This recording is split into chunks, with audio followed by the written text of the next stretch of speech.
Suspense. Your host is Autolite, maker of a complete line of ignition-engineered spark plugs, including the sensational Autolite resistor spark plugs and the dependable Autolite Stay Full batteries. Autolite makes over 400 products for cars and trucks, bumpers and hubcaps, radiator grills and ornaments, bullseye seal beam headlights, ignition systems, spark plugs, batteries, fuel pumps, windshield wipers, instruments and gauges, wire and battery cable, and many more. So remember, from bumper to tail light, you're always right with Autolite. And now, Autolite and its 96,000 dealers everywhere present Suspense.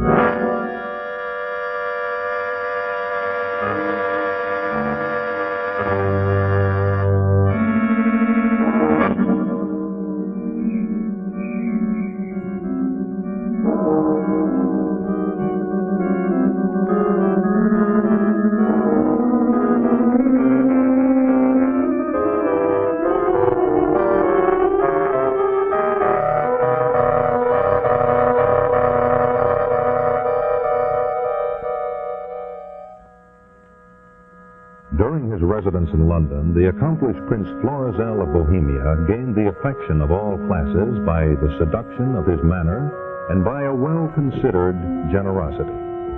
Now and then, when he fell into a low humor, he would summon his confidant and master of the horse, Colonel Gerard, and bid him prepare himself for a night of adventure to be undertaken incognito. There, Your Highness. It's finished. Name me. Let me see, Gerard. I have it.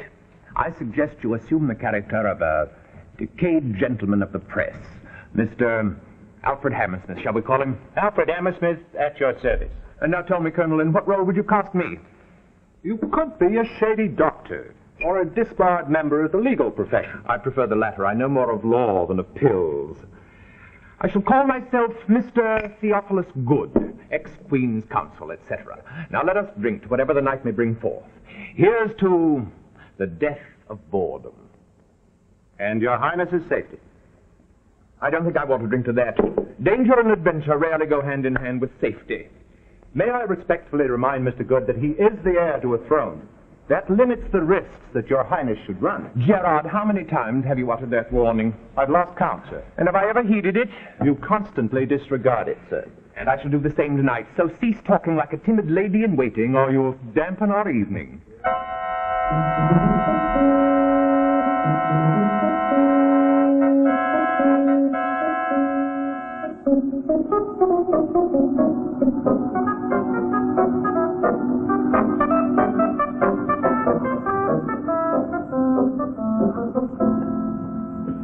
Your order, please. You any oysters? Everett, you're trying to be funny. What do you think an oyster bar serves? Stewed prunes? How many oysters have you got? Well, like a duck. I don't know. I ain't counted them. $6 for that's 600 odd. I suppose you want to buy the lot? That's exactly what I do want to do. Really? You ain't serious. As serious as the dead. But you can't eat oysters by the hundred. I don't want to eat them. I want to buy them. I'll pay for them, and you can feed them to your customers gratis. Shoot. You'll have to pick up 20 quid at least. I'll give you 30. There you are. 6 5-pound notes. Well, strike me pig. Listen, ladies and gents. Anybody want any oysters? I'll buy them. Now, then, please, come on. Get back to the street. Come on.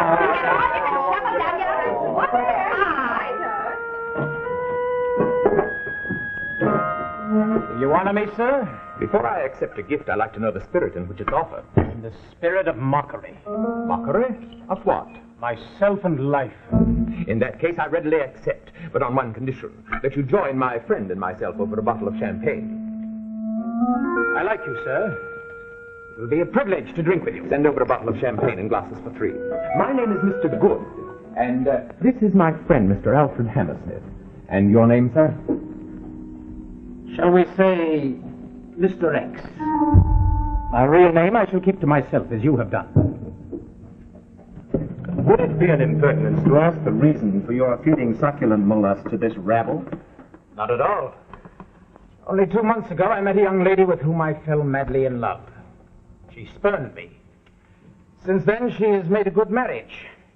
And I have tried to bury my sadness in increasing my expenditures. The purchase of those oysters was a last and futile gesture. Now nothing at all remains of my capital. Isn't it odd that we three should have met by the merest chance and be in the same condition? So you two are penniless? Oh, and worse, disgraced. The devil himself must have brought us together for this last carouse. Last carouse? Then you two wish to put an end to life? Well, yes. Only a moment ago we were planning just such a final indulgence. This is indeed a miraculous coincidence. It's more than that. It's a sign. Why put off the fatal moment any longer, Hammersmith? Let it be tonight and at once, all three together. Such a hapless trio should go arm in arm into the halls of Pluto. Agreed. Let us drink to that.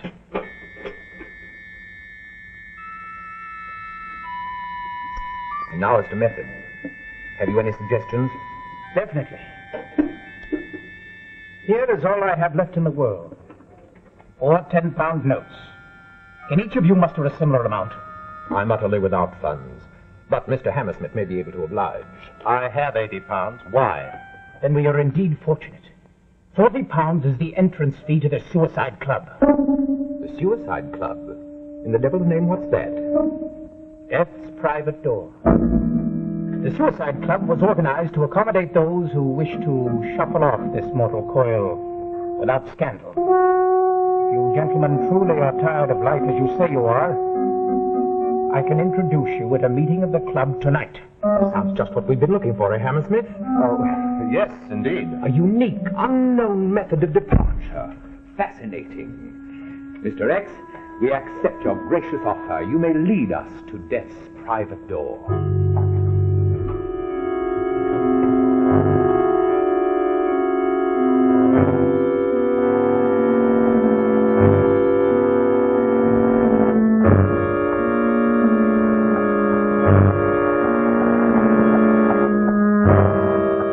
Our destination. Number 13. There is still time, Mr. Good, to turn back. I'm not the man to change my mind. So be it.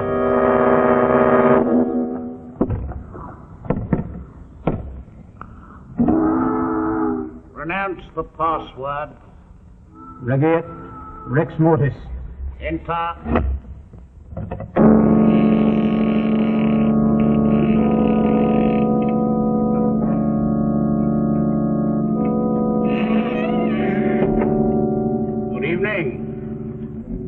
May I help you, gentlemen? We are anxious to become members of your club. Reasons? We have no use for further life. Oh, come, sir. We must have more than that. Frankly, I would send you packing were you not with this young gentleman who is known to me. Many of his friends are sleeping happily in the tomb due to my organization. What exactly do you want? Data as to why you've been brought to this, shall we say, grave decision. This is strictly for my records, you understand. While we are tacit as to moral judgments, we are also meticulous in the extreme. Very laudable. Very well, Mr. President. My friend and I cheated at cards. It was a joint plan that miscarried. We were caught and exposed. Result, we're at the end of our financial tether. No other course but self-destruction is open to us. Ah, well, that is much better. In fact, I think I can conscientiously say that it qualifies you. But you can pay the boatman the necessary toll. Give him the money, Hammersmith.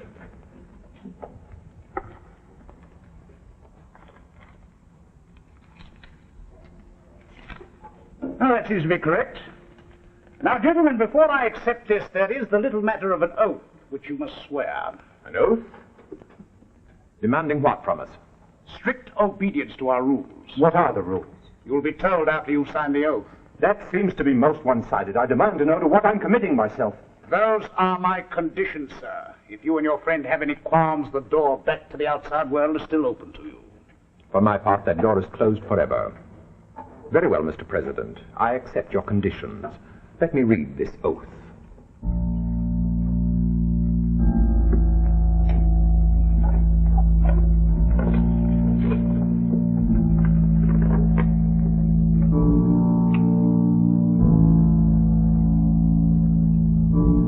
Any man who forfeited an oath so awful would never have a rag of honor left to him. Nor could he face his maker on the judgment day. Nevertheless, I will sign.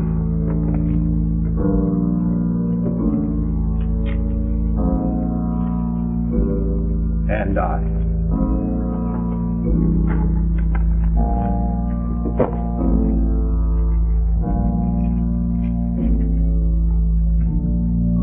Gentlemen, you put me to shame. Give me that pen.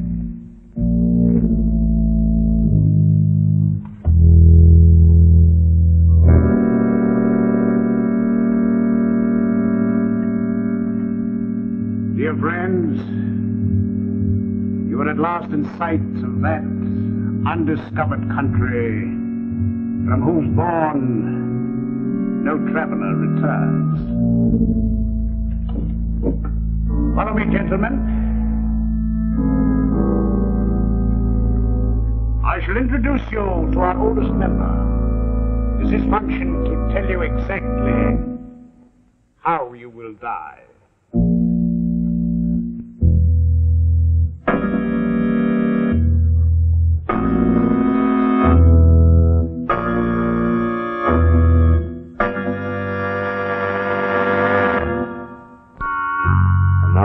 Second act of our suspense story, The Suicide Club.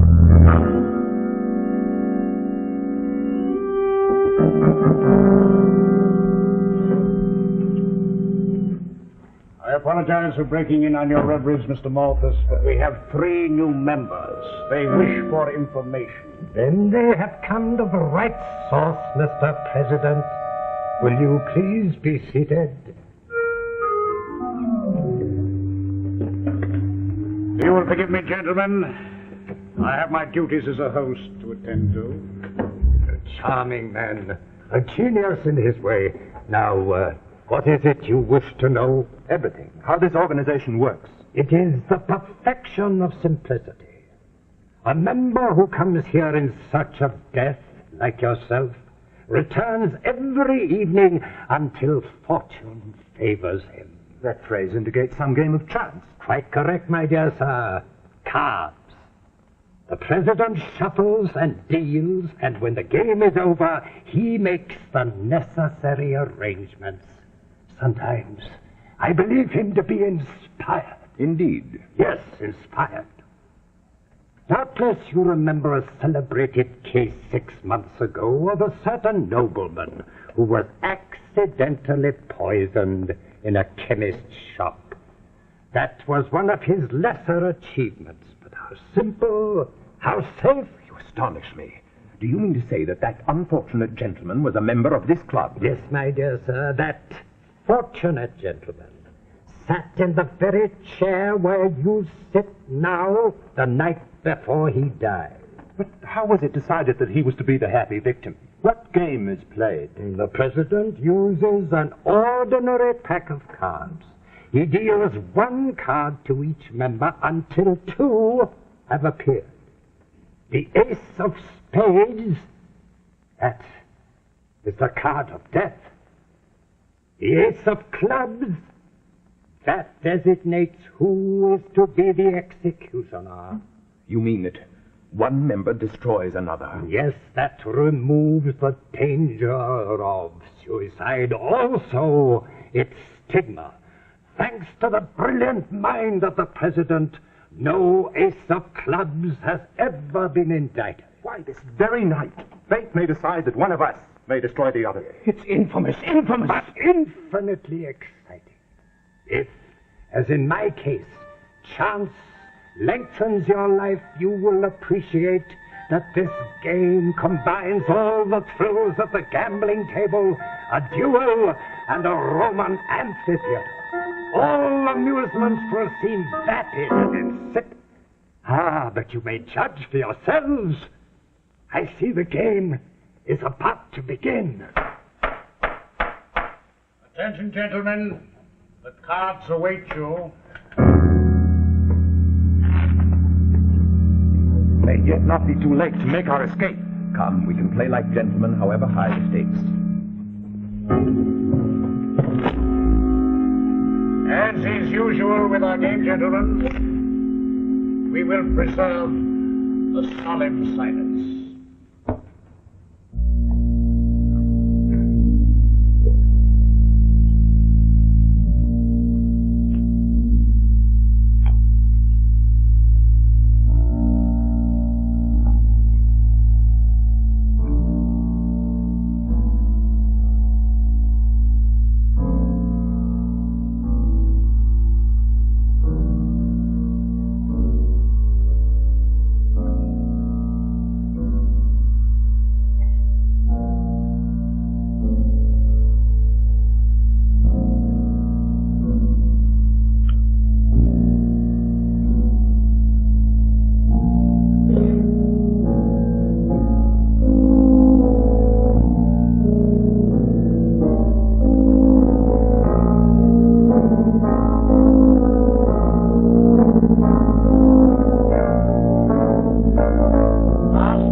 Congratulations, Mr. Malthus.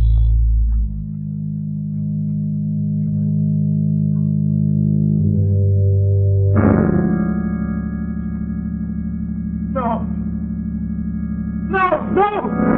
I came here to get away from life, not to take it! I can't destroy a cripple! I won't! May I remind you of your oath, sir? No. Now, you and I and Mr. Malthus will talk together and make the final arrangements. Wait till everyone is gone. Gentlemen, I bid you good evening. We shall meet again tomorrow night.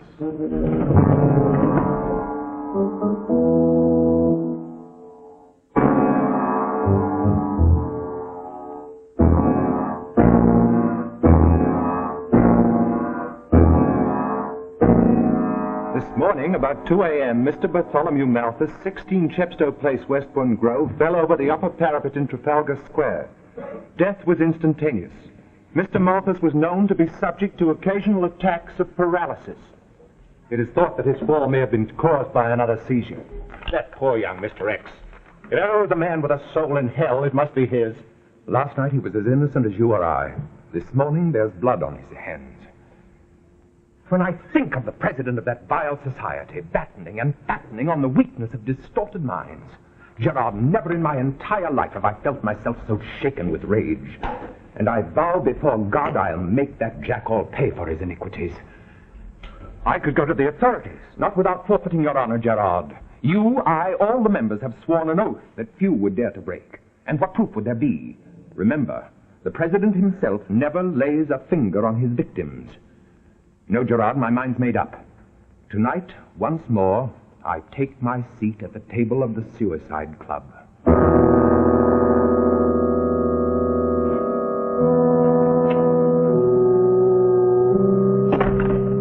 Ah, my dear sir, my heartiest commendations. An excellent night's work. How grateful Mr. Malthus must be for your efficiency. Grateful. Pray God I draw the ace of spades tonight. If you could have heard the old man scream as he fell. Oh, come, sir. You mustn't take it so personally. Think of yourself as a soldier. A unit in an army of death's familiars. I can think of myself only as a murderer.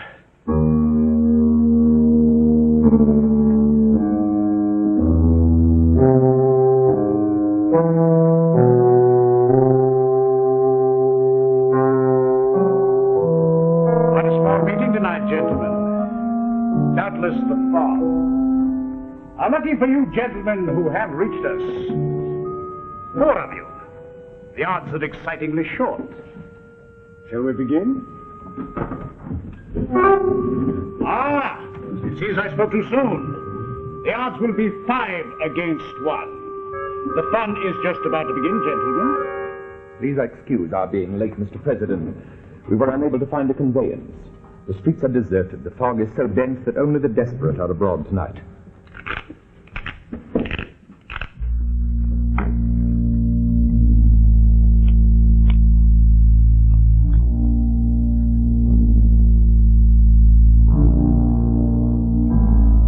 Fate takes a hand early, gentlemen. You may vacate your chair, sir. You will receive your instructions as soon as the other blackies have been drawn, sir.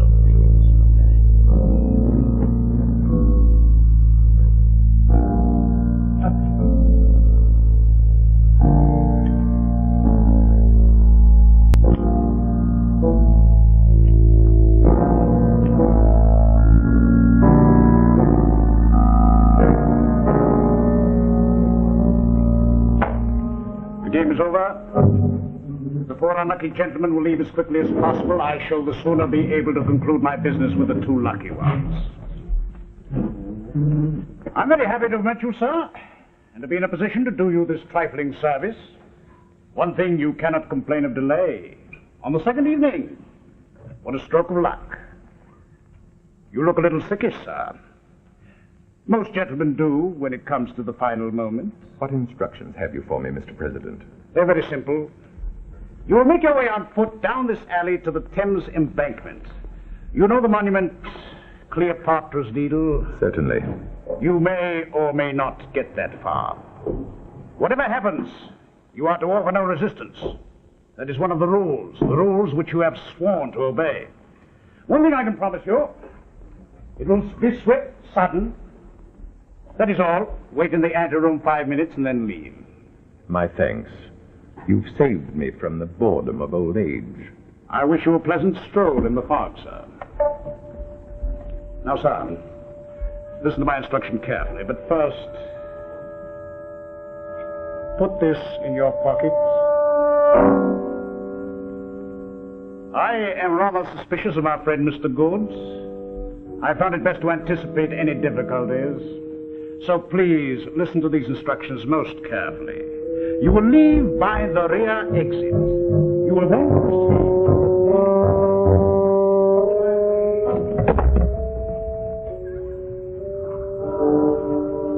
Gerard. Mr. Hammersmith.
Your Highness, I hope my friend, Major Kilpatrick, didn't give you too much of a drubbing, sir. He saved me from a watery grave. Or worse. That scoundrel of a president mustn't go unpunished. He won't, sir. This morning I talked to Sir William Warren, the chief of police. At the moment, the Suicide Club is surrounded. The president will be apprehended as he leaves. He will be arraigned and charged as being an accessory to the murder. On what evidence? On the written evidence in his own ledgers. I purloined them while he was signing your death warrant. Magnificent, Gerard. That will surely convict him. Then it will be his turn to draw the ace of spades.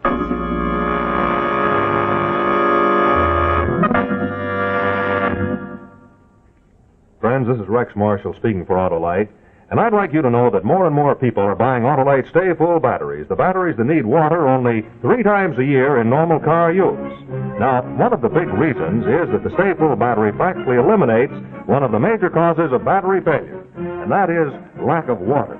You see, when your battery is dry, it fails and your car won't start. Yes, the Autolite Stay Full is the battery that needs water only 3 times a year in normal car use because it has a greater liquid reserve above the plates.